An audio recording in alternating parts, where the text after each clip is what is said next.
Welcome to lecture of information security. इससे पहले वाले लेक्चर में हम सिक्योरिटी मैकेनिज्म को डिस्कस कर चुके हैं। हमने ये डिस्कशन की थी कि सिक्योरिटी मैकेनिज्म की टू टाइप्स होती हैं, one is specific security mechanism and second one is pervasive security mechanism. हम स्पेसिफिक सिक्योरिटी मैकेनिज्म को डिटेल में डिस्कस कर चुके हैं, जिसके ये सारे पॉइंट हैं जिनको हम डिस्कस कर चुके हैं इससे पहले वाले लेक्चर में। आज के लेक्चर में हम परवेजिव सिक्योरिटी मैकेनिज्म को डिस्कस करेंगे कि ये क्या होते हैं। तो परवेजिव सिक्योरिटी मैकेनिज्म क्या होते हैं? ऐसे मैकेनिज्म्स होते हैं जिनके लिए हमें किसी प्रोटोकॉल, जिनको हमें आप कह लें किसी प्रोटोकॉल लेयर के साथ इनकॉर्पोरेट नहीं करना पड़ता। ये इंडिपेंडेंट टू प्रोटोकॉल लेयर्स होते हैं। तो इनके बारे में ये हमारे पास 5 परवेजिव सिक्योरिटी मैकेनिज्म है, जिसमें सबसे पहले ट्रस्टेड फंक्शनैलिटी है। ये ट्रस्टेड फंक्शनैलिटी से क्या मुराद है कि हमारा जो सिक्योरिटी मैकेनिज्म है वो ट्रस्टवर्दी होना चाहिए, कि कुछ ऐसा ना हो कि जो यूजर है वो उसके ऊपर ट्रस्ट ही ना कर पा रहा हो, उसको लग रहा हो कि यार ये तो कोई फ्रॉड है।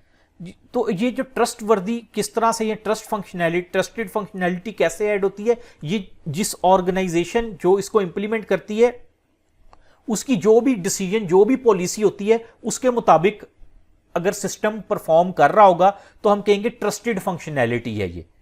यानी प्री डिफाइंड जो भी हमने उसके लिए क्राइटेरिया रखा है, अगर तो उसके मुताबिक ही परफॉर्म कर रहा है तो हम कहेंगे ये फंक्शनैलिटी ट्रस्टेड है।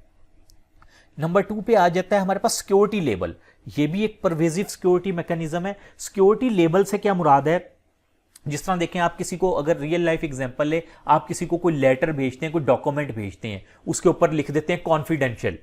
ठीक है, अब वो जो आपने एक लेबल लगा दिया, रिसीवर को या कोई भी होगा, रिसीव करने वाले को पता लग जाएगा कि ये कोई कॉन्फिडेंशियल चीज है।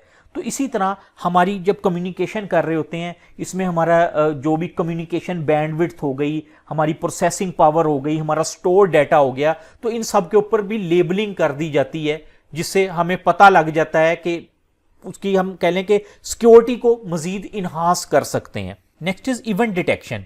इवेंट डिटेक्शन से क्या मुराद है कि आपका अगर कोई, फॉर एग्जांपल, कोई सिक्योरिटी कोलैप्स हो गया है या आपके ऊपर कोई सिक्योरिटी अटैक हो गया है आपकी कम्युनिकेशन पे, आपके सिस्टम पे, तो आप क्या इवेंट डिटेक्शन में कि आप देख सकें कि किस तरह से, कि क्या हुआ था, कौन सा, किस किस्म का अटैक हुआ था और किस टाइम पे अटैक हुआ था, ये सारा इवेंट डिटेक्शन है कि क्या हुआ था, आप उसको डिटेक्ट कर लें। Number 4 is security audit trails. Security audit trail से क्या मुराद है कि अगर कोई सिक्योरिटी अटैक हो गया तो अब आपके पास सारा डाटा होना चाहिए जिसकी बेस पे आप देख सकें कि सिस्टम पे कौन लॉगिन हुआ था, कितने बजे लॉगिन हुआ था, और जिस टाइम अटैक हुआ उस टाइम कौन कौन यूजर लॉगिन थे। तो ये सारी चीजें उसमें सिक्योरिटी ऑडिट के अंदर आ जाती हैं कि सिस्टम पे क्या काम हो रहा था, सिस्टम कहाँ पे कनेक्टेड था, ये सारी चीजें सिक्योरिटी ऑडिट ट्रेल्स में आ जाती हैं, जो कि आपकी सिक्योरिटी को इन्हांस करने के लिए हमें इसकी जरूरत पड़ती है। Last one is security recovery. Recovery से मुराद है अगर आपके ऊपर कोई सिक्योरिटी अटैक हो गया तो आपने अपने सिस्टम को रिकवर भी तो करना है, अपना डाटा भी रिकवर करना है, और अपनी जिस स्टेट में, अटैक होने से पहले जिस स्टेट में थे उस स्टेट में वापस भी अपने सिस्टम को लेके आना है। तो सिक्योरिटी रिकवरी में ये सारी चीजें आ जाती हैं। तो ये जो 5 हैं हमारे पास, ये परवेजिव सिक्योरिटी मैकेनिज्म कहलाते हैं, यानी ये इंडिपेंडेंट होते हैं। इंडिपेंडेंट से मुराद कि इसको हमें किसी भी लेयर के ऊपर, प्रोटोकॉल लेयर के ऊपर इनके साथ इनकॉर्पोरेट करने की जरूरत नहीं होती है। Thank you.